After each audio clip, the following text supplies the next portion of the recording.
આજના વિડીયોમાં હું તમને મારું ડેલી મેકઅપ રૂટીન બતાવીશ. મેકઅપ કરતા પહેલા સ્કિન પ્રિપેરેશન કરવું જરૂરી છે. First apply a good moisturiser and don't forget your sunscreen. My all time favourite sunscreen. રોજ માટે નો ફાઉન્ડેશન, જસ્ટ થોડું કન્સીલર લઈને જ્યાં તમારા ડાર્ક સ્પોટ હોય ત્યાં તમે લગાવી શકો છો અને just blend it. Proper blend કર્યા પછી તમે સેટિંગ પાવડરથી તમારા બેઝને સેટ કરી લો, જેથી તમારું બેઝ લોંગ લાસ્ટિંગ અને ઓઇલી ના દેખાય.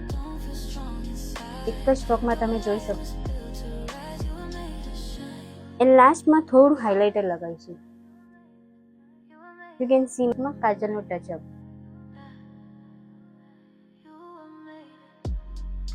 કેવું લાગ્યું આ લુક કમેન્ટમાં જણાવો.